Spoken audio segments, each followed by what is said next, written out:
భారత్తో కెనడా తెగదెంపులు చేసుకుంది. ఇరు దేశాల మధ్య సంబంధాలను పాతాళంలోకి ఆ దేశ ప్రధాని నెట్టేశారు. కానీ పశ్చిమ దేశాలు మాత్రం భారత్తో స్నేహానికి ఢిల్లీకి క్యూ కడుతున్నాయి. ఈ జాబితాలోకి తాజాగా జర్మనీ కూడా చేరింది. బెర్లిన్ ఏకంగా భారత్ కోసం ఒక కొత్త వ్యూహాన్ని కూడా రూపొందించింది. ఆ వ్యూహం పేరు ఫోకస్ ఆన్ ఇండియా, అంటే భారత్పై దృష్టి పెట్టడం. ఈ వ్యూహంలో భాగంగా భారత్తో సంబంధాలను బలోపేతం చేసుకోవటమే. అందుకోసం తాజాగా జర్మనీ ఛాన్సలర్ ఒలాఫ్ స్కోల్జ్ భారత్కు వచ్చారు. భారత్తో పలు ఒప్పందాలు చేసుకున్నారు. అసలు భారత్తో స్నేహం జర్మనీకి ఎందుకు అవసరం? ఢిల్లీతో ఎలాంటి వాణిజ్యాన్ని బెర్లిన్ కోరుకుంటోంది? భారత్ చేస్తున్న ఏ ప్రయత్నాలను ఒలాఫ్ అభినందించారు. వది స్టోరీ. భారత్ను ఆకర్షించేందుకు జర్మనీ ఎత్తునిస్తోందా? చైనాకు చెక్ పెట్టాలంటే భారత్తో స్నేహం తప్పనిసరా? భారత్ నుంచి జర్మనీ ఏం కోరుకుంటోంది? ఓలాఫ్ స్కోల్జ్ భారత్లో పర్యటిస్తున్నారు. ఆయన జర్మనీ ఛాన్సలర్. అక్టోబర్ 24న రాత్రి ఢిల్లీకి చేరుకున్నారు. అయితే ఆయన పర్యటిస్తున్న సమయం అత్యంత కీలకమైనది. దీంతో కొన్ని వారాలుగా ఖలిస్తానీని రక్షిస్తున్న జస్టిన్ ట్రూడోని నిత్యం వార్తల్లో నిలిచారు. ఎలాంటి ఆధారాలు లేకుండానే భారత్పై ట్రూడో నిందలు వేస్తున్నారు. అంతేకాదు తనకు పశ్చిమ దేశాలు మద్దతుగా నిలిచేలా ప్రయత్నాలు కూడా చేశాడు. తన పశ్చిమ మిత్రులతో కలిసి భారత్ని ఏకాకిని చేయాలని ట్రూడో ప్రయత్నించాడు. కానీ క్షేత్రస్థాయిలో మాత్రం అందుకు విరుద్ధమైన పరిణామాలు నెలకొంటున్నాయి. అయితే ట్రూడో యత్నాలు ఎలా వికటించాయో జర్మనీ లీడర్ భారత్కు రాకతో స్పష్టంగా తెలుస్తోంది.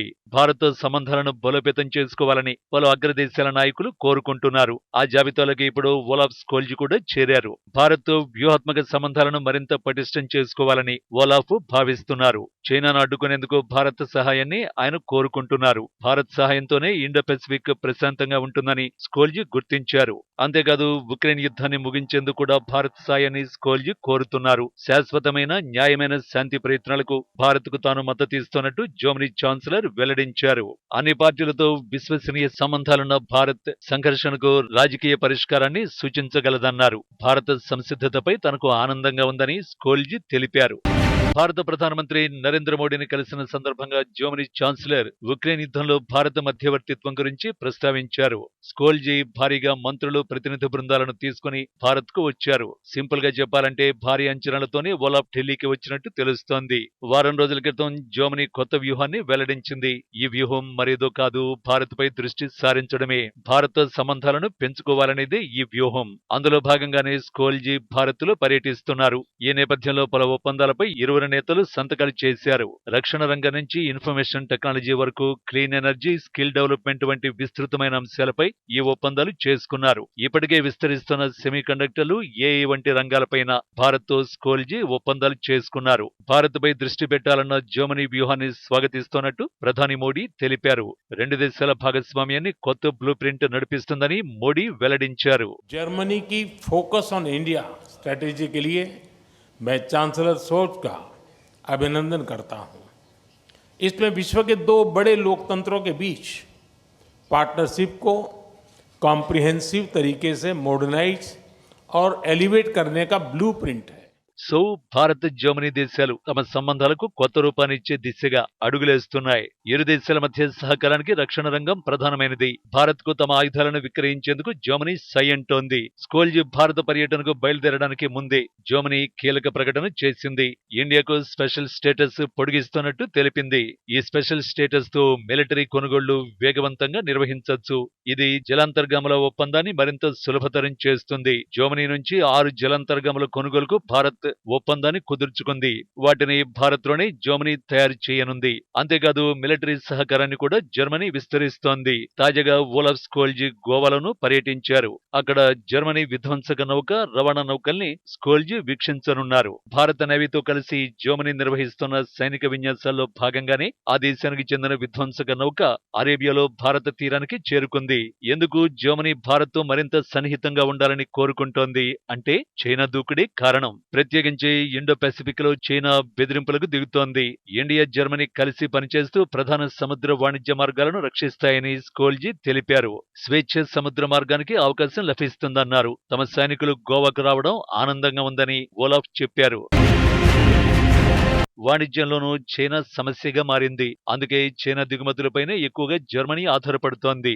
వాస్తవానికి చైనా నుంచి జర్మనీ దిగుమతి చేసుకునే వస్తువుల జాబితా చాలా పెద్దది. ఇందులో ప్రధానంగా ముడి సరుకులు, నిత్యావసరాలైన రసాయనాలు, కంప్యూటర్లు, సోలార్ సెల్స్ తో పాటు ఫార్మా ఉత్పత్తులు, అరుదైన ఖనిజ లోహాలు వంటివి జర్మనీ ఎక్కువగా చైనా నుంచే దిగుమతి చేసుకుంటోంది. జర్మనీ దిగుమతి చేసుకునే ఈ జాబితాలో సుమారు 200కు పైగా ఉత్పత్తులు ఉన్నాయి. అంటే చైనా లేకుండా జర్మనీ ఏం చేయలేదన్నమాట. సింపుల్ గా చెప్పాలంటే ఇది జర్మనీకి ముప్పే. ఉన్నట్టుండి డ్రాగన్ కంట్రీ ఆ ఎగుమతులు ఆపేస్తే జర్మనీలో సంక్షోభం ఏర్పడుతుంది. అందుకే చైనాపై ఆధారపడ్డాన్ని క్రమంగా తగ్గించుకోవాలని జర్మనీ ఛాన్సలర్ ప్లాన్ వేశాడు.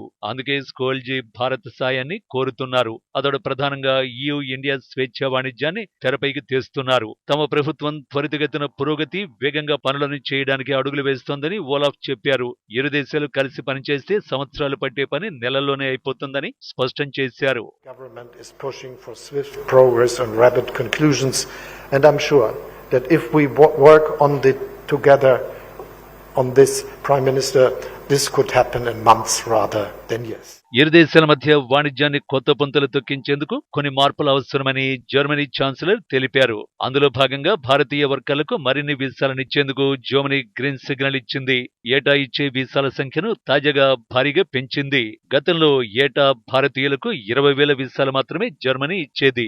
ఇక నుంచి భారతీయ నిపుణులకు ఏటా ఏకంగా 90,000 వీసాలు ఇస్తామని జర్మనీ ప్రకటించింది. స్పష్టంగా చెప్పాలంటే భారత్ను ఆకర్షించేందుకు జర్మనీ ఛాన్సలర్ చాలానే కృషి చేస్తున్నారు. ఈ పరిణామాలు ఇరు దేశాల మధ్య సమర్థవంతమైన భాగస్వామ్యానికి అవకాశం ఇస్తాయి. ఒక రకంగా చెప్పాలంటే జర్మనీ, భారత్ ఒకదానికొకటి సహకరించుకునేందుకు సిద్ధంగా ఉన్నాయి.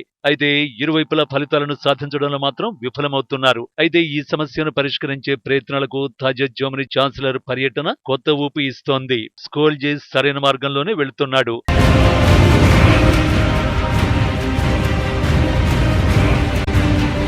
వాస్తవానికి జర్మనీతో పాటు స్పెయిన్ కూడా భారత్ పై దృష్టి సారించింది.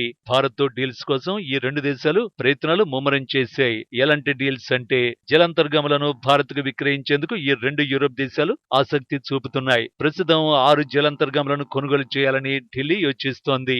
6 కోసం $480 కోట్ల వెచ్చించాలని నిర్ణయించింది. ఈ బిడ్ లో జర్మనీ మొదట దరఖాస్తు చేసుకుంది. జర్మనీకి చెందిన టూసిన్ గ్రూప్ అనే కంపెనీ ముంబైకి చెందిన భారతీయ భాగస్వామి మజగాం డాక్ షిప్ బిల్డర్స్ తో జట్టు కట్టింది. ఇక జలాంతర్గాముల తయారీకి రెండో బిడ్ స్పెయిన్ నుంచి వచ్చింది. స్పెయిన్ కి చెందిన నివాన్షియాకు భారత్ కి చెందిన లార్సన్ అండ్ టూబ్రో తో భాగస్వామ్యం ఉంది. ఇప్పుడు ఈ రెండు కంపెనీలు భారత్ కోసం జలాంతర్గాముల్ని భారత్ లోనే తయారు చేసేందుకు ఆసక్తి కనబరుస్తున్నాయి. తమకు అవసరమైన అంశాలను బేరీజు వేసుకుని ఏ దేశంతో ఒప్పందం కుదుర్చుకోవాలి అన్నది ఢిల్లీ నిర్ణయించింది. అందులో భాగంగా స్పెయిన్ సంస్థతో ఒప్పందం ఉన్న లార్సన్ అండ్ టూబ్రోకు 6 సబ్మెరైన్ల డీల్, మజగాం డాక్ తో కలిసి జర్మనీకి 6 సబ్మెరైన్ల డీల్ ను భారత్ ఇచ్చింది. భారత్ తో సబ్మెరైన్ టెక్నాలజీని పంచుకునేందుకు అటు స్పెయిన్, ఇటు జర్మనీ రెడీగా ఉన్నాయి. అంతేకాదు మన దేశంలోని ప్లాంట్లను ఏర్పాటు చేసి జలాంతర్గాములను తయారు చేయనున్నాయి.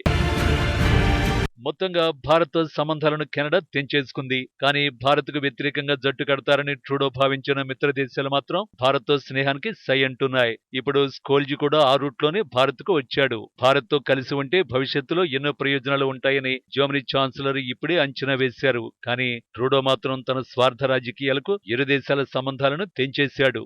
అక్టోబర్ 24న రాత్రే ఢిల్లీకి చేరుకున్నారు.